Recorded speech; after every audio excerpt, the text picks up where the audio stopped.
Assalamu alaikum guys, and welcome to another episode of Smile to Jannah. During a Stalingrad section of Call of Duty Vanguard's Zombies mode, as you guys can see, pages of the Qur'an were seen scattered on the floor and in some cases splattered with blood. Now, after realizing this, I don't even realize how you can not know that it's the Qur'an, for God's sake. Who on earth are the people that are bringing in the content? Boopy, boopy, boopy, boopy. You can't just bring in random bits of paper, to be honest. But they did apologize. But they apologized on their Middle Eastern account. Boopy, boopy, boopy, boo. I don't know what they're trying to say. Are they trying to say that Muslims are only in the Middle East? Astaghfirullah. Because this isn't in a Middle Eastern game. This is in Call of Duty Vanguard. So I don't know, I'm confused. Now, I'm assuming you will do an apology for the English audience as well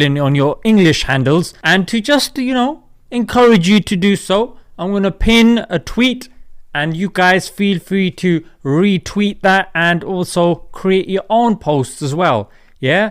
Because they need to know when they do stuff like this that they've crossed the line. Of course, we've always got token Muslims who don't follow their faith and feel like they can speak for all of the Muslims. And this guy, ironically called Who Cares, says, "I'm Muslim and had no problem with these references. For God's sake, it's a WW2 game. Not supposed to be all rainbows and sunshine." Well, there you go, mate. If Who Cares is okay with it, then that's the case closed then, isn't it? Why on earth are we even discussing it? Shut the video down, mate, yeah? That is sorted because Who Cares says it doesn't bother him. So that's just the way the cookie crumbles, I'm afraid. And quite a few Christians also made a comparison with the Bible, saying, what's the big deal? And one sister really put it nicely, and she goes, well, this ain't your religion. This has nothing to do with you or your opinion. It does get better. Give me a sec. Just so you can understand. There we go. There's regulations for Qur'an. You can't touch the Qur'an with dirty hands, i.e. you need the ritual washing, which is called the wudu, before touching the Qur'an. You can't touch it when you're on your period. You can't leave it on the floor. You can't leave it open unnecessarily. You can't take it to the bathroom, can't sleep on it, etc. The question, guys, is why? Why is so much emphasis put on this book? Well, firstly, as Muslims, we believe that it is the word of God. That's right. Whatever God wanted you and me to do, our instruction manual on this planet is the Qur'an.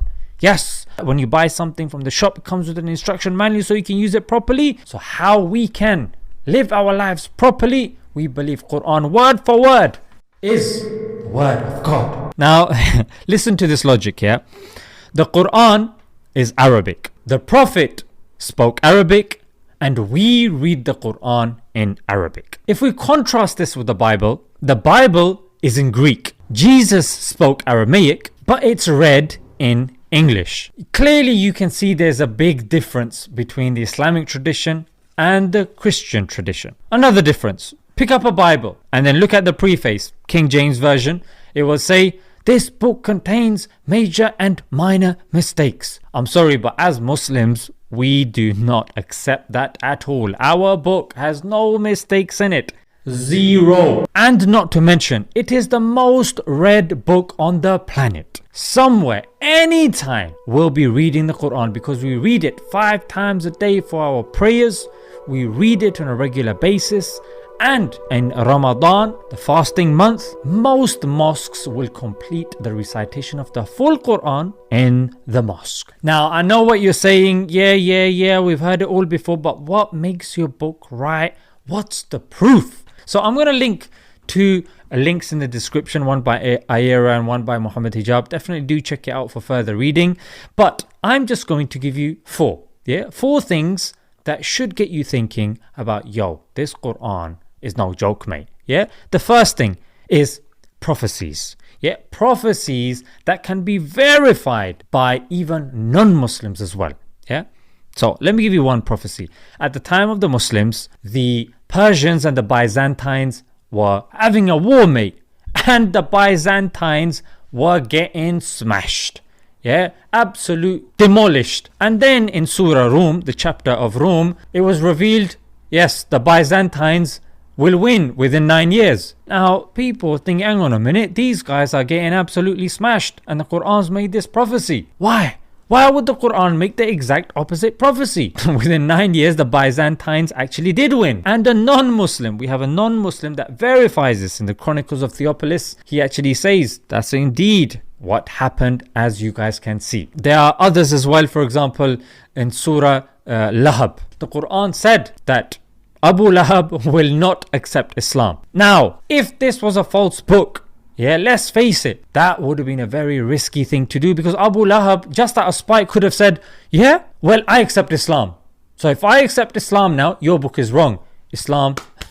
But why didn't he? That's all he had to say. But he didn't. Next, the Quran makes two bold challenges. Number one, there's no contradiction in it. And number two, the inimitability challenge. At that time, the masters of the language were the Arabs. And no one was able to produce a verse like it. People have tried, but they have failed. Had it been just an irregular book, let's face it, mate, you'd easily be able to say, these are the contradictions. Yep, there you go, a few verses like it. Yep, go on your bike, mate. Yeah, let's get on with our life. 1400 years have passed and Islam is only growing. You know what? I missed the point.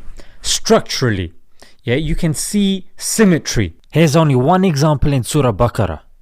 If you want to see more of these, Raymond Farron has written a book. Again, I'll link it in the description. So going back to number 4, there's also numerical miracles. Yeah, and I'll call them miracles and I'll explain why.